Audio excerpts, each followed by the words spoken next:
Excuse me? Yeah. Hey, you that guy from TikTok.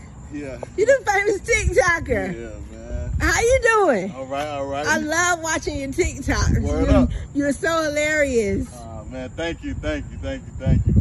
Did I do good, babe? Man, you weren't supposed to say that, man. Good morning, everybody. It's your boy D Mac. So let's talk about it. All right, this morning I was up early and I was reading and, just researching some things.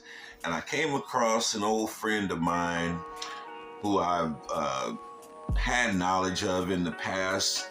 A little bit of his story I was familiar with, but it wasn't until this morning, and I don't know why, there was a whole lot of things about his character that stood out to me. Maybe because I share a lot of these same qualities with this man. And to say that is not to brag, it's not a flex, because when I finish telling you this story, you're going to understand what I mean. There was a monk.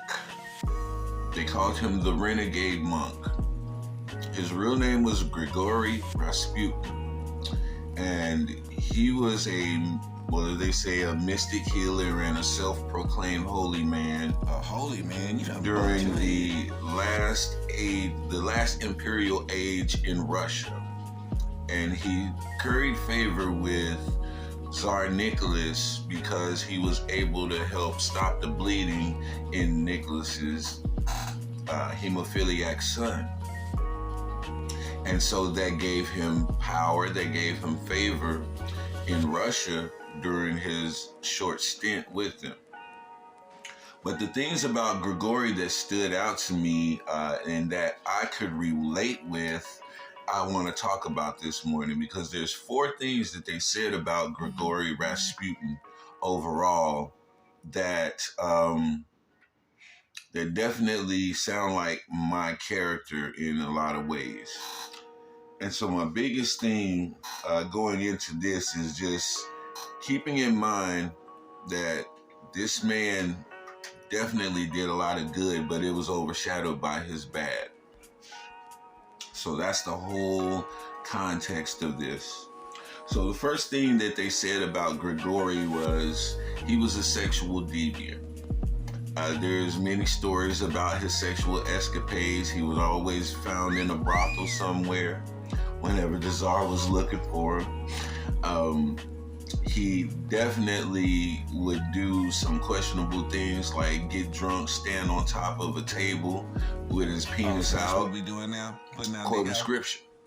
Yeah, that's wild. Now, I have my little kinks and stuff like that, but I don't think I'm going to stand on nobody's table with my penis out talking about the Lord. That's a little bit too far for me, but I understand what they're saying. And I do have my sexual proclivities, just like everybody else, but they may not be the flavor of the day for some people, I should say. So the whole sexual deviant part, I can take about 40% of that logic right there.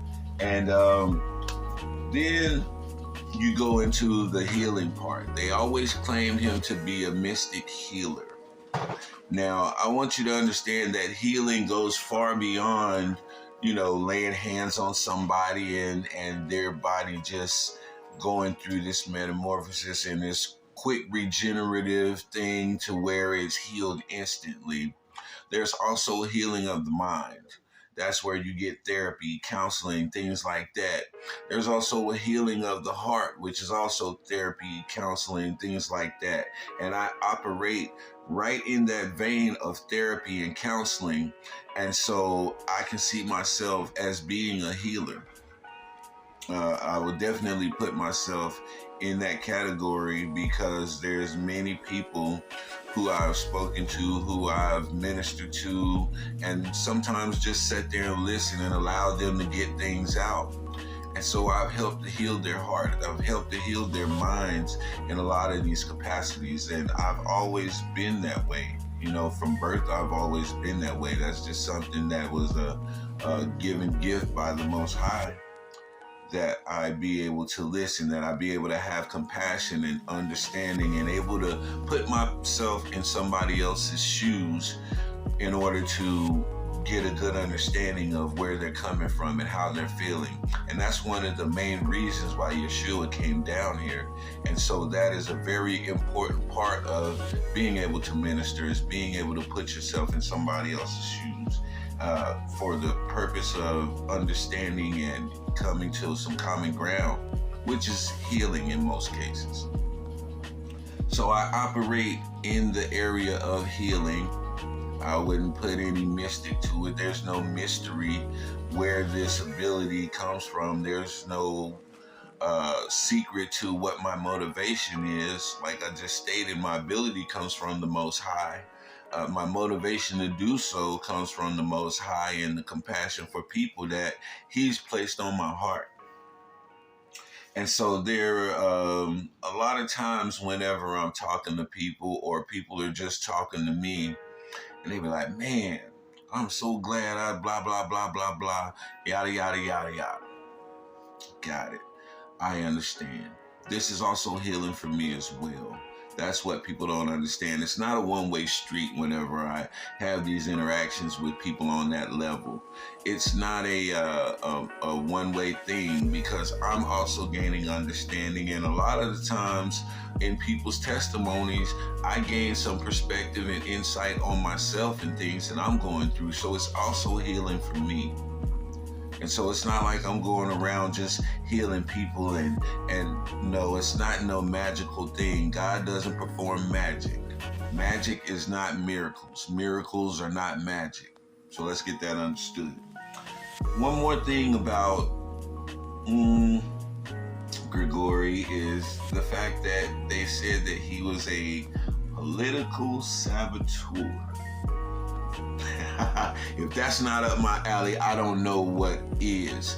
And I would say a political saboteur, because there's a lot of things in the political realm that needs to be stopped. There's a lot of things in the political realm that definitely needs sabotaging, and it needs to be destroyed. It needs to be eradicated and done away with. So if there's anybody with the heart and mind of a political saboteur, that would be your boy.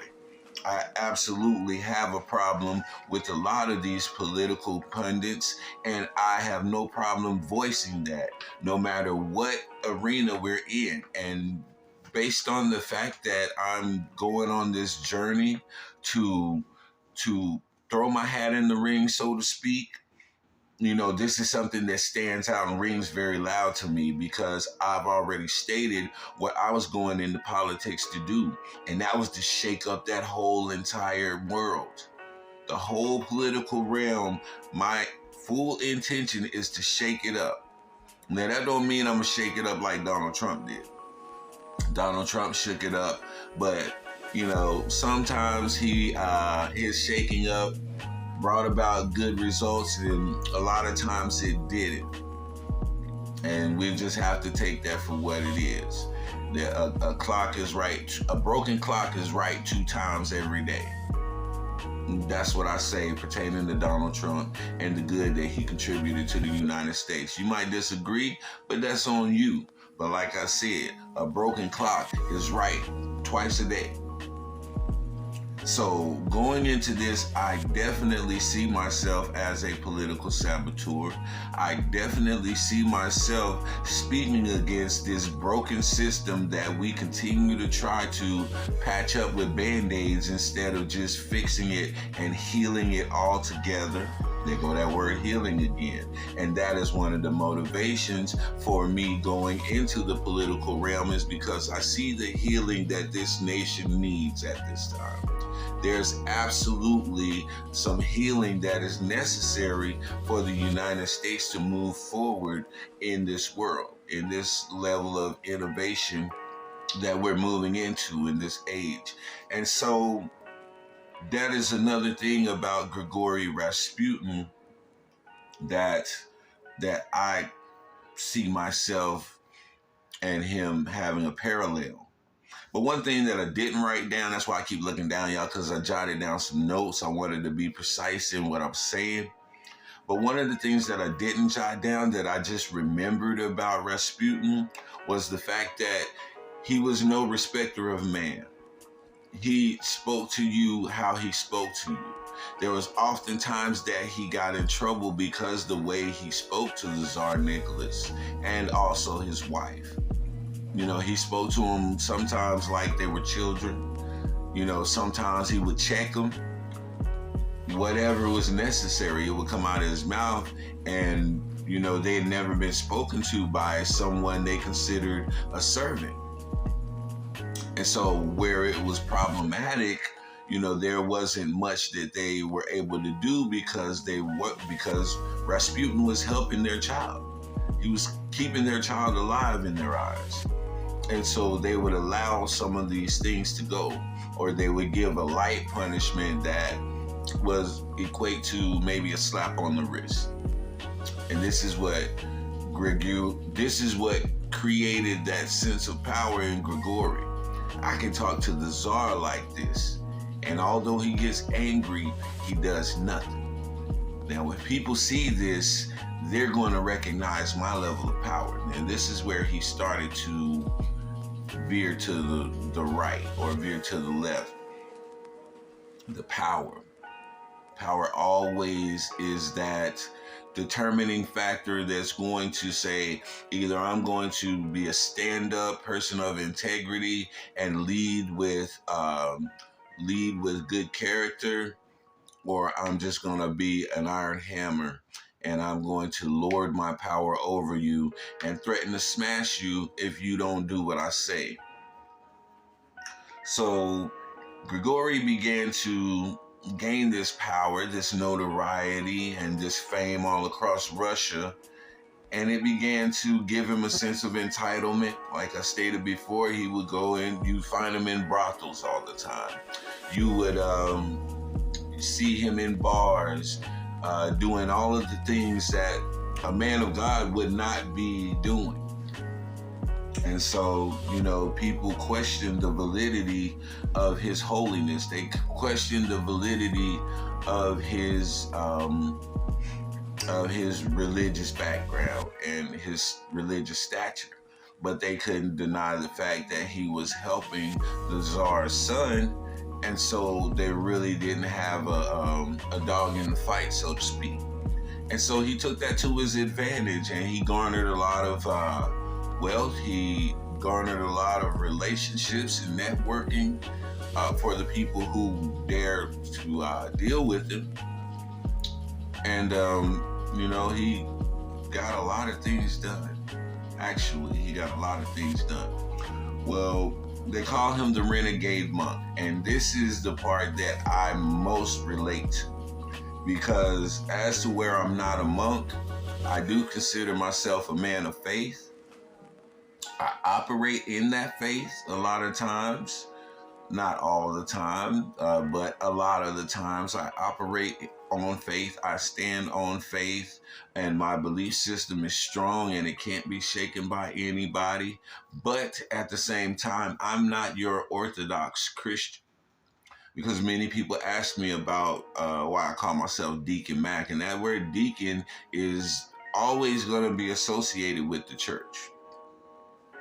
And so many people ask me about my background as far as spirituality. I am a spiritual being. We all are spiritual beings who are led and mostly ran by our spirit. But we give more attention and more credit to our physical form. But I definitely am a renegade monk. You know, I have a heart for the people, but at the same time, you're not gonna come at me any type of way. I have a heart for the people, and I love to heal people in their heart and in their minds, but you're not going to talk to me crazy. And if you are doing something that is out of character and it's going to cause a problem, or it's going to be a hindrance to what we're trying to do, I'm going to check you on it. And I might not use the best language to do so, if warranted. I'm not just out here cussing people out left and right for no reason. But if you push me to that level, I have no problem letting them fly. Renegade Monk. So, These are some comparisons that I found with Grigori Rasputin, and I'm pretty sure that there are a lot more people out here who can identify with some of these qualities of Grigori Rasputin.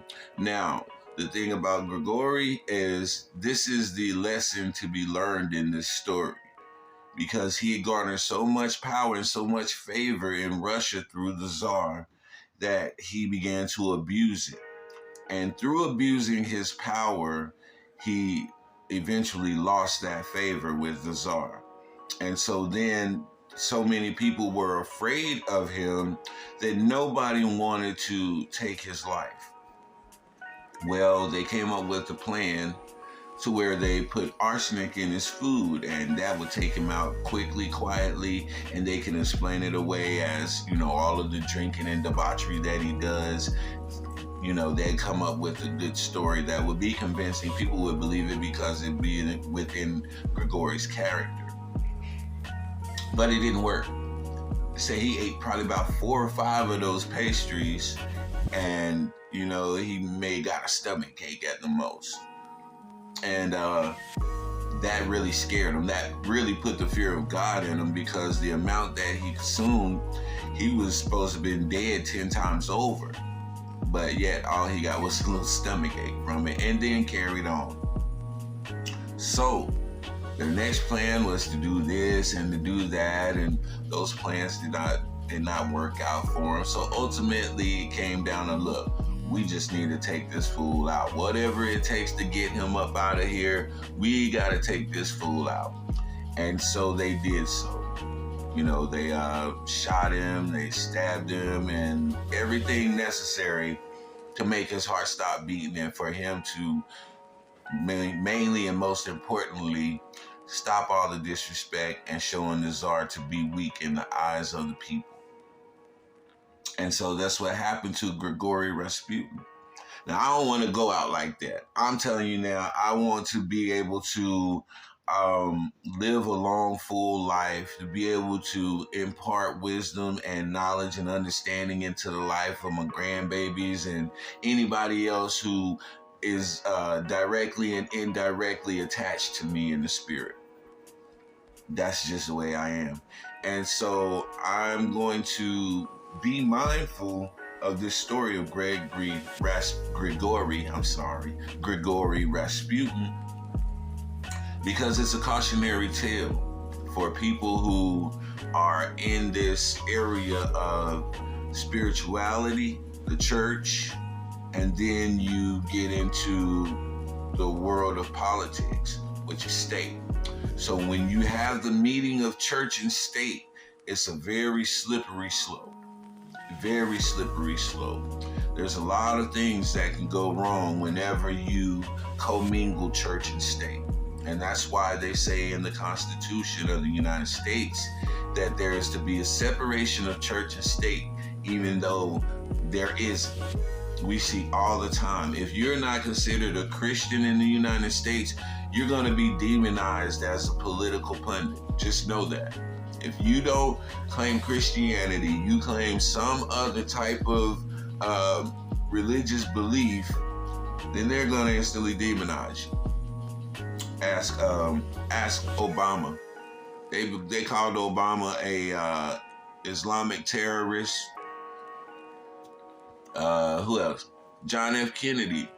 He was a Catholic, and they didn't like the fact that he was a Catholic.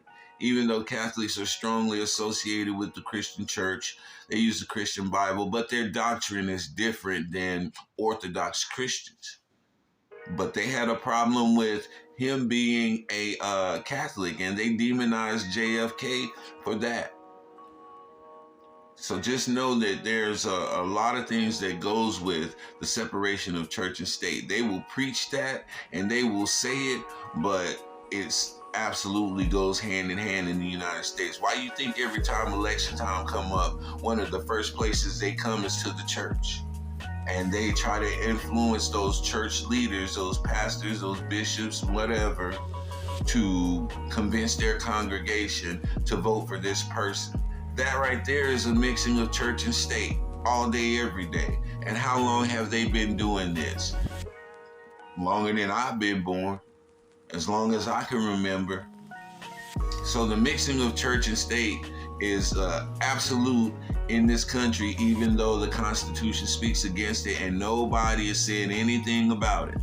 It's always been a part of the political realm. They're always questioning your spiritual background, your religious beliefs. Even though there's supposed to be a separation of church and state. So the United States talks out of both sides of their mouth when it comes to certain things in the Constitution that is inconvenient and uncomfortable for them. And that's why I further say that there should be a reformation with the Constitution. It should be scrapped and built up from the bottom all over again, revised for this age that we're living in, the people that reside in this age, because I ain't gonna say all, but a lot of the things in the Constitution are obsolete and they do not meet the challenges of what we're dealing with today. So we need new guidance. We need a new contract. And the mindset of Grigori Rasputin will tell us that. The mind of Grigori Rasputin has no problem calling out this country and the leadership because they absolutely need that. And I'm not a respecter of person at all. No matter what your position is, no matter where that position is, I am not a respecter of person. So whatever level you think you're on, whatever power or influence you think you have, that does not matter to me. I will talk to you the way that I talk to you. That's anybody. From the highest position you could think of, all the way down to the lowest position you can think of. I will talk to you how I talk to you. That's just what it is. And so, reading this story again about Grigori Rasputin has brought back a lot of the things that built me up to be the unorthodox man of faith that I am. And that's how I refer to myself, an unorthodox man of faith.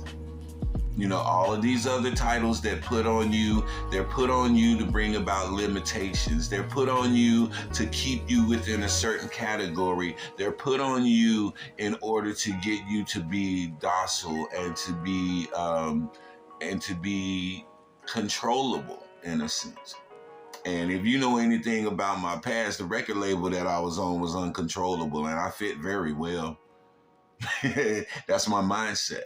You're not going to be able to control what I say. You're not going to be able to control what I think. You're not going to be able to control how I express that whole Grigori spirit. So just know, in these YouTube streets, anytime I come online, I got that Grigori spirit. I'm going to call out some things. I'm going to speak on things, and nobody's going to control what I do. Now, do I have common courtesy? Absolutely. Do I respect the fact that you've been doing this for a while and you know more than me? Absolutely. But at the same time, am I going to regard you as somebody who's above reverence? Somebody who's not above reverence. Somebody who's above reproach? No. If you need to be checked, if you need to be corrected, and I see it, nobody else does, I'm going to point it out. Now, I'm not going to come at you trying to tear your head off. First time I'm going to come at you, I'm going to come at you in peace. I'm going to come at you in love and kindness, and I'm going to point out some things that I see. Now, if you don't have the humility to be able to acknowledge those things, or you don't have the spiritual vision to be able to see these things, and you're not willing to accept what I'm saying to you, then I'll leave it alone, kick the dust off my sandals, and keep moving on to the next city. But if you're willing to listen and you're willing to accept what I'm saying to you and do a self-inventory, cool. That's a whole part of the healing process. We have to heal the heart. We have to heal the mind. And a lot of these idiosyncrasies that we have, ooh, that's a big word, idiosyncrasy. But idiosyncrasy is basically a psychological issue that continues to hinder us in our life and we don't deal with it. So if you have these idiosyncrasies and I point them out to you and you don't want to do nothing about it, so be it. I'll move on. But you can't say that you was never told, because I'm not a respecter of person, and I'm not going to hold my tongue back from anybody, no matter what title goes in front of your name. And so I associate myself with Grigori Rasputin in those ways. And I'm glad that I came across this story again, because it definitely gives me a reminder of the type of person that I am. It gives me a reminder of, what my purpose here is. I am a provocateur. Sometimes that is necessary in order to get change. Sometimes that is necessary in order to start a dialogue, start a conversation about something that is avoided all the time, something that is considered taboo and people do not want to touch. I have to be provocative and be willing to go there. So in order to be like that, I can't have fear. I can't be worried about what people are going to think and what people are going to say. I have to have the ability to come in and say, yeah, you may be the president of so-and-so, but I have this against you. That's something that really, really resonates with me. And I was thinking about this the other day, and I think I had alluded to it in one of my previous videos, because Yahweh showed us in Revelations that you have to confront people. There's going to be confrontations within the body of believers. He said to the 7 churches, I see what you're doing great, but I have this against you. That's confrontation. That's calling somebody out on things, even though they feel as though they're doing good and they're doing the right things. You are, but you still have this. You have to be able to have the ability and the courage to be able to call that out. Because most people, if they're doing 3 good things and 1 bad thing, they think they're cool, because they think that those 3 good things are going to wipe out that 1 bad thing that they keep getting caught up in. And that's not true. It's not. That's not how it works. And so you have to deal with those things. Whenever you find those inconsistencies in your life and in your thinking, you have to address that thing and deal with it, because if you don't, at some point, it's going to become a problem. And so I'm there to call those things out. Not only do I call them out in other people, but I call them out in myself. I'm constantly doing a self-examination, because I want to make sure that I get things right. Everything that I'm suggesting to people, I want to be a partaker in that, and I want to be able to experience it so that I can tell you this from a place of experience, not from what I read or what I heard from somewhere. I don't deal in stuff like that. I have to have solid references and solid resources for what I declare and what I speak into the lives of others. That's a part of being a healer, is you're very cautious about how you say things and what you say, because you understand that people's emotions are very fickle and very fragile, and the slightest offense can turn somebody off to the message that you're bringing forth. And they will begin to reject your message, not based on your ability to rightly divide the word and to break things down. It's based on how they feel about something that you said, more oftentimes than not.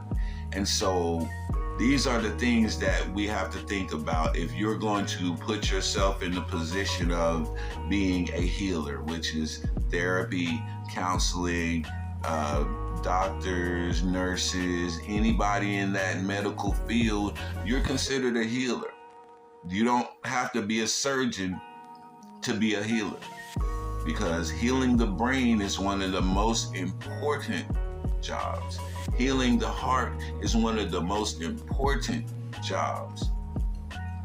And this is what some people operate in and they do very well. Other people, they take advantage of it and they will abuse it.